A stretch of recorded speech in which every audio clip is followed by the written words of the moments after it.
Donald Trump क्या कह रहे हैं क्या नहीं कह रहे हैं इससे तो नरेंद्र मोदी जी को जवाब देना होगा। लेकिन एक बात तो सच है कि डोनाल्ड ट्रंप के एक ट्वीट के 5-15 मिनट बाद सीज फायर हो गया और इसका जवाब नरेंद्र मोदी जी को देना पड़ेगा।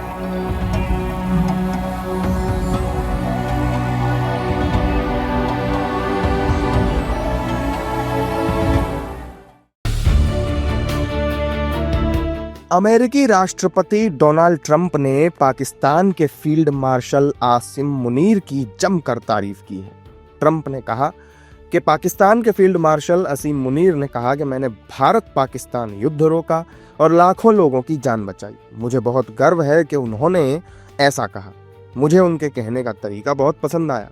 ट्रंप के इस बयान के बाद से भारत में एक बार फिर युद्ध विराम को लेकर विपक्ष को बोलने का मौका मिल गया है। देखिए, डोनाल्ड ट्रंप क्या कह रहे हैं क्या नहीं कह रहे हैं इससे तो नरेंद्र मोदी जी को जवाब देना होगा। लेकिन एक बात तो सच है कि डोनाल्ड ट्रंप के एक ट्वीट के 5-15 मिनट बाद सीज फायर हो गया था और इसका जवाब नरेंद्र मोदी जी को देना पड़ेगा कि आखिर क्या दिया था, क्या लिया था, कौन सा व्यापार हुआ था।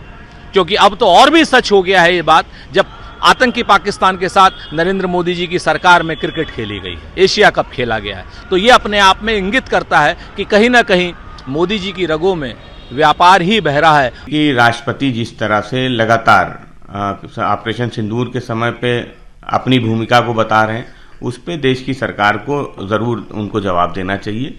देश की बहादुर सेना ने पाकिस्तान में स्थित आतंकी ठिकानों को तबाह बर्बाद किया। इसलिए समाजवादी पार्टी समझती कि अब जो कुछ भी चल रहा है उसको कूटनीतिक तरह से भारत की सरकार को जवाब देना चाहिए।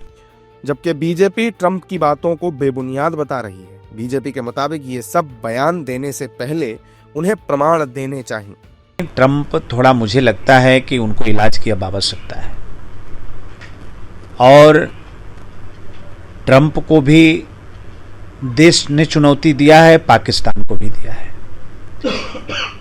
ऑपरेशन सिंदूर के दौरान हमारी सेना ने जो कार्रवाई की और पाकिस्तान का जो नुकसान हुआ हमने प्रमाण के साथ दुनिया के सामने रखा है। आप बताइए कि पाकिस्तान ने और ट्रंप ने एक भी प्रमाण इसमें दिया हो? कोई तो किसी बात के पीछे कुछ आधार होना चाहिए ना, कोई प्रमाण होना चाहिए ना। कि कोई कुछ भी कह देगा देश मान लेगा, दुनिया मान लेगी, ये सही बात नहीं। अभी 3 दिन पहले ही आसिम मुनीर ने पाकिस्तानी प्रधानमंत्री शहबाज शरीफ के साथ व्हाइट हाउस में ट्रंप से मुलाकात की थी। इस दौरान ट्रंप ने मुनीर और शहबाज को 2 महान शख्सियत कहा था।